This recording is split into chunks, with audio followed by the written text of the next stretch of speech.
Today we're going to talk about Chardonnay. There is a lot of prejudice and bias against certain styles of Chardonnay just because they could be two different extremes of the spectrum.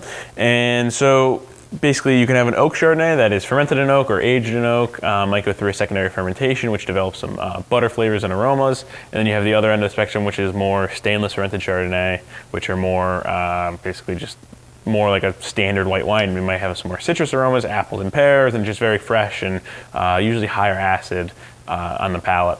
Where ours is kind of right in the middle of that. It doesn't touch oak at all. It's not fermented in oak. It does not go through secondary fermentation. So there's no oak taste or flavors or aromas at all. There's no butter aromas, no butter taste. That's a very big sticking point in the Chardonnay market. Is like some people love it, some people hate it a lot. More people hate it than they like it. So because I'm working with a limited volume, this is 100% estate grown, and I'm only making one Chardonnay. It's kind of to preach to both choirs a little bit, is that this Chardonnay was handled a little bit differently than you would just a standard stainless ferment chard.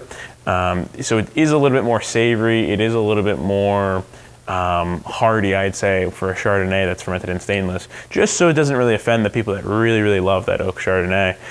It's a little bit more, like last year's, the 2020, was a lot of fresh citrus, and it was just a straight up tried and true stainless ferment chard, whereas this was aged in the lees a little bit more. It used a traditional Burgundian yeast, and it is just a little bit more savory. You almost get notes of toasted brioche or hazelnut or something to that effect.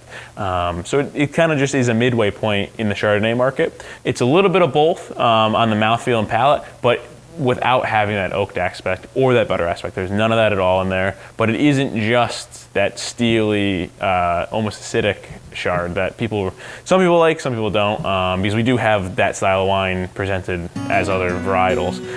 So this is kind of a good midway point for Chardonnay, so thanks.